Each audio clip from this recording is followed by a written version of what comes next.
রোজা রেখেও আবিদকে আজ আমাকে পরোটা বানিয়ে দিতে হলো। হ্যালো এভরিওয়ান, আসসালামু আলাইকুম। আশা করছি আপনারা সবাই ভালো আছেন। আলহামদুলিল্লাহ আমরা অনেক ভালো আছি। আজ সকাল থেকে একদম ভিডিওটা শুরু করেছিলাম, সারাদিন কী কাজ করলাম, তার পাশাপাশি সন্ধ্যার সময় ইফতারিতে কী বানিয়েছিলাম তার একটা ভিডিও নিয়ে চলে আসলাম। আমার ভিডিওটি যদি ভালো লেগে থাকে আমার পেজে একটা লাইক, একটা ফলো দিয়ে রাখবেন। সকালে ঘুম থেকে ওঠার পরই দেখি বাহিরের আবহাওয়াটা অনেক ঠান্ডা ঠান্ডা ছিল। আজ আবার আমি রোজাও রেখেছিলাম। তারপর সকাল থেকে কিন্তু আজ বৃষ্টি হচ্ছিল, অনেক বৃষ্টি হয়েছে সকাল থেকে। তাসপিল আবির তো বলতেছিল ওদেরকে পরোটা কিনে নিয়ে আসা দেওয়ার জন্য, কিন্তু বৃষ্টির জন্য দোকানে কে যাবে পরোটা কেনার জন্য। বাসায় তেমন আটা ছিল না, অল্প একটু আটা ছিল। তারপর আমি ভাবলাম যেহেতু ওদের পরোটা খেতে ইচ্ছা করছে, তার জন্য ওদেরকে আমি 5টা পরোটা বানিয়ে দিই। আমিও পরোটার জন্য পানিটা গরম করতে বসেছি, এমনি ওদের টিচার চলে এসেছে, ওদেরকে পড়তে বসিয়ে তারপর আমি ওদের জন্য পরোটাগুলো বানিয়ে নিচ্ছিলাম। প্রথমে গরম পানি সাথে লবণ, সয়াবিন তেল দিয়ে প্রথমে আমি ডোটা বানিয়ে নিয়েছি। ডোটা সুন্দরভাবে কিন্তু মেখে নিয়েছিলাম, অনেক সফট হয়েছিল ডোটা। তারপর একে একে করে আমি রুটি বানিয়ে তারপর পরোটা সাইজ করে পরোটাগুলো সবগুলো আমি এভাবে অনেক সুন্দর করে বানিয়ে নিয়েছিলাম। এখন পরোটার ডোয়ের উপরে আমি সুন্দরভাবে তেল দিয়ে দিলাম। তেলটা দিয়ে তারপর আমি পরোটাগুলো বানিয়ে নিয়েছিলাম। এখানে 5টা পরোটা হয়েছিল। আবিদের পরোটা খেতে অনেক বেশি পছন্দ করে, ডিম পোচ দিয়ে বা ডাল ভাজা দিয়ে। আবিদ সকাল থেকেই বলতেছিল ওকে পরোটা কিনে নিয়ে আসা দেওয়ার জন্য, কিন্তু বৃষ্টির জন্য তো আর বাহিরে যাওয়া হচ্ছিল না, কে একটু পরোটা কিনে নিয়ে এসে দিবে। তার জন্য ভাবলাম যে অল্প একটু আটা আছে, সেই আটাটা দিয়ে আমি ওকে পরোটা বানিয়ে দিই। তারপর সেই আটার খান দিয়ে 5টা পরোটা হয়েছিল। আবিদ আর তাসপিল অনেক দুজনে সুন্দরভাবে খেতে পারবে। তারপর আমি একে একে করে 5টা পরোটাই বানিয়ে নিয়েছিলাম প্রথমে। তারপর চুলাতে একটা ফ্রাই প্যান বসিয়ে দিলাম। ফ্রাই প্যানে প্রথমে আমি একটা পরোটা দিয়ে ভালোভাবে প্রথমে ভেজে নিয়েছি। তারপর এপাশ ওপাশ একটু ভালোভাবে ছেঁকে নিয়ে তারপর আমি এখানে পরিমাণ মতন করে তেল দিয়ে পরোটাটা সুন্দরভাবে ভেজে নিয়েছিলাম। মাশাআল্লাহ পরোটাটা কি সুন্দরভাবে হয়েছে আর অনেক সুন্দর করে ফুলেছিল পরোটাটা। সবগুলো পরোটাই আমি এভাবে করে বানিয়ে নিয়েছিলাম। পরোটা তো বানানো হয়ে গেল, এখন পরোটা দিয়ে কী খাবে? তার জন্য ভাবলাম 2টা ডিম ভেজে দিই, সাথে পেঁয়াজ, ধনিয়া পাতা, লবণ দিয়ে সুন্দরভাবে আমি ডিমটাকে ফেটে নিয়েছিলাম। এগুলো ছিল আমাদের দেশি মুরগির ডিম, বাসায় থাকে সবসময়। তাসপিল আবিদের যখনই ডিম খেতে ইচ্ছে হয় তখনই ফ্রিজ থেকে ডিমগুলো নিয়ে এসে আমি ভেজে দিয়ে থাকি। ওরা তো অনেক মজা করে ডিম ভাজা দিয়ে ভাত বা পরোটা, রুটি এসব খেয়ে থাকে। বাসাতে তেমন কিছু ছিল না সকালে সময়ে, এজন্য ভাবলাম 2টা ডিমই সুন্দরভাবে ভেজে দিই, পরোটা দিয়ে সুন্দরভাবে খেয়ে নিতে পারবে ওরা দুজনে। আমি তো আবার রোজাই রেখেছি। আর মা আর দাদি, বাবা ওরা সবাই ভাত খেয়ে নিয়েছিল সকালে। তারপর আমার ডিম ভাজা, পরোটা সব কিছু একদম রেডি হয়ে গিয়েছে। আমি এগুলো করতে করতে তাসপিল আবিদের ওদিকে পড়া শেষ হয়ে গেছে, ওদের টিচারও চলে গিয়েছে। তারপর ওদেরকে আমি গরম গরম পরোটা এবং ডিম ভাজাটা দিয়ে দিলাম। ওরা তো অনেক মজা করে সকালে নাস্তাটা করে নিয়ে খেয়ে বলল অনেক মজা হয়েছে। ওরা তো অনেক মজা করে খেয়ে নিয়েছিল আলহামদুলিল্লাহ। আমি ওদিকে এদেরকে নাস্তাটা বানিয়ে দিতে দিতে মা ওদিকে কিন্তু দুপুরে রান্নাবান্নারও আয়োজন শুরু করে দিয়েছে। আজ একদম সিম্পলভাবে রান্নাবান্না করবে, যেহেতু বাইরে বৃষ্টি পড়ছে এজন্য রান্নাবান্না করতে ইচ্ছে করছিল না আমার। মা ভাবলো তার জন্য এখানে পাতলা করে ডাল রান্না করেছিল আম দিয়ে, তার পাশাপাশি উস্তা আলু ভাজি করা হয়েছে এবং আলুর ভর্তা বানানো হবে। আমি বলেছিলাম আলুর ভর্তাটা বানানোর জন্য, নাহলে বাচ্চারা তো উস্তা ভাজি দিয়ে খেতে পারবে না আর শুধু শুধু ডাল দিয়েও খেতে পারবে না। তার জন্য ভাবলাম আলুর ভর্তাটা বানিয়ে দিই, একটু বেশি করে বানাই, আমি আবার ইফতারের সময় খেতে পারবো। তার জন্য আলুর ভর্তাটা একটু বেশি করে বানিয়েছিলাম। প্রথমে কিন্তু আলুটা সিদ্ধ করতে বসিয়ে দিয়েছি। তারপর একটা কড়াইতে পরিমাণ মতন তেল, পেঁয়াজগুলো কিছুক্ষণ ভেজে নিয়েছি, একটু লাল লাল হয়ে আসলে তারপর আমি মরিচগুলো সুন্দরভাবে ভেজে নিয়েছিলাম। এইভাবে ভর্তাটা বানালে একটু দেখতে সুন্দর দেখা যায় যেমন অনেক মরিচ দিয়ে ভর্তাটা বানানো হয়েছে। কালারটা অনেক বেশি সুন্দর আসে এভাবে বানালে। কিন্তু মরিচ কিন্তু তেমন একটা ব্যবহার করিনি, তেমন একটা ঝাল হয়নি।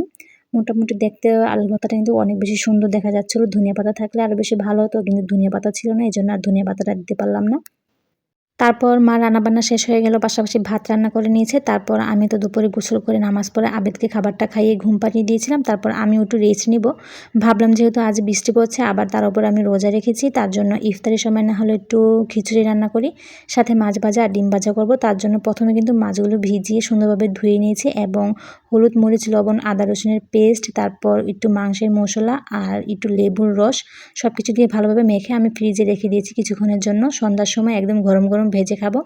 তার পাশাপাশি আমি এখানে খিচুড়ির জন্য সব কিছু কাটাকুটা করে ধুয়ে পরিষ্কার করে নিয়েছি, সাথে চাল ডালটা ধুয়ে নিয়েছি। এখন চাল ডাল আমি সুন্দরভাবে রাইস কুকারে দিয়ে দিলাম। আমি রাইস কুকারে খিচুড়িটা রান্না করব। রাইস কুকারে খিচুড়িটা রান্না করলে কিন্তু আর কোনো ঝামেলাই থাকে না, একদম সহজ রান্না করা। তার জন্য কিন্তু প্রথমে আমি চাল আর ডালটা সুন্দরভাবে ধুয়ে নিয়েছি। আর অবশ্যই চেষ্টা করবেন রাইস কুকারের পাতিলা যাতে একদম শুকনো থাকে, ভিজে থাকলে কিন্তু অনেক সমস্যা হয়ে যায়। কারেন্টে যেহেতু রান্না করতে হয়, কারেন্ট অনেক সমস্যা করে। আর অবশ্যই খেয়াল রাখবেন রান্না করার সময় সুইচটা কিন্তু অফ করে তারপর চামিচ দিয়ে নাড়াচাড়া করবেন। তারপর আমি এখানে চাল, ডাল, তার সাথে পেঁয়াজ কুচি, আলু, টমেটো কুচি, লবণ, হলুদের গুঁড়া, মরিচের গুঁড়া, ধনিয়ার গুঁড়া, সাথে কাঁচামরিচ এবং সাথে কিছু পরিমাণ তেল দিয়ে ভালোভাবে হাত দিয়ে প্রথমে মেখে নিয়েছিলাম। একটু ভালোভাবে হাত দিয়ে মেখে তারপর রান্না করতে দিলে কিন্তু ভালোই হয়, একটু সুন্দর একটা ঘ্রাণ আসে। আমি হাত দিয়ে মাখার পর তারপর রাইস কুকারে বসিয়ে দিয়েছি এবং সুইচটা চালু করে দিয়েছি। এখন এটাকে আমি কিছুক্ষণ ভেজে নেব। হালকা একটু ঢাকনাটা দিয়ে ভালোভাবে এটাকে একটু গরম করে ভেজে রান্না করে নেব। একটু ভেজে রান্না করলে খিচুড়িটা থেকে অনেক সুন্দর একটা ঘ্রাণ আসে। এইজন্য আমি খিচুড়ির চালটা কিছুক্ষণের জন্য ভেজে নিয়েছি সবকিছু একসাথে দিয়ে। ভালোভাবে সবকিছু ভাজা হয়ে গেলে তারপর আমি এখানে পরিমাণ মতন করে পানিটা দিয়ে দিব। এখানে গরম পানি ব্যবহার করলে অনেক বেশি ভালো হয়, কিন্তু আমি যেহেতু শর্টকাটে রান্না করছি তার জন্য আর গরম পানিটা ব্যবহার করলাম না। আমি এখানে ঠান্ডা পানিটাই দিয়ে দিলাম।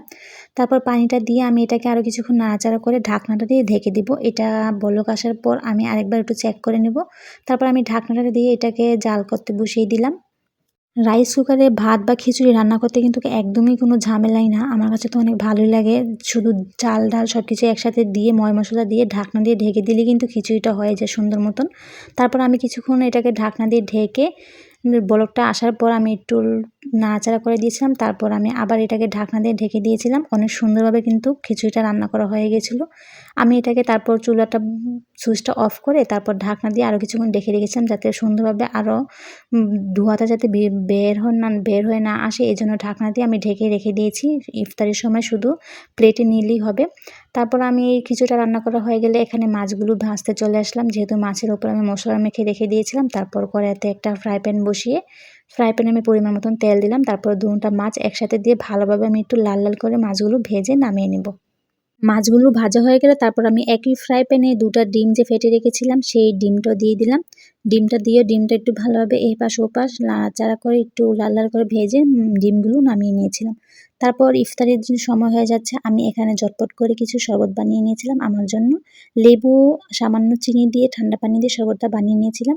আজ তেমন খারাপই লাগেনি রোজাটা রেখে, অনেক ভালোই লেগেছে। ঠান্ডা ঠান্ডা ওয়েদার ছিল, অনেক ভালোই লেগেছে রোজাটা রাখতে। কোনো কষ্টই হয়নি। তারপর আজান দিয়ে দিয়েছে, আমি লেবু শরবতটা খেয়ে তারপর নামাজটা পড়ে নিয়েছিলাম। আমার সবসময় একটা অভ্যাস আছে কি জানেন? রোজা রাখার সময় শুধু শরবত আর খেজুরটা মুখে দিয়ে খেয়ে তারপর আমি মাগরিবের নামাজটা পড়ে তারপর আস্তে ধীরে বসে খাবারটা খাই। তেমনি আজ করলাম। নামাজটা পড়ে তারপর আমি গরম গরম খিচুড়ি, ডিম ভাজা, মাছ ভাজা, আলুর ভর্তা, শসা, সালাদ সবকিছু একসাথে নিয়ে খাবারটা খেতে বসে পড়লাম। আলহামদুলিল্লাহ অনেক তৃপ্তি সহকারে ইফতারিটা করে নিয়েছিলাম। আর খাবারগুলো খেতেও অনেক বেশি মজা হয়েছিল মাশাআল্লাহ। আর এই ছিল আজ আমাদের সারাদিনের একটি ফুল ভিডিও। আমার ভিডিওটি যদি ভালো লেগে থাকে আমাদের সাথেই থাকবেন, লাইক, ফলো, সাবস্ক্রাইব করে তানজিন আক্তার ব্লগের পাশেই থাকবেন। সবাইকে অনেক বেশি ধন্যবাদ।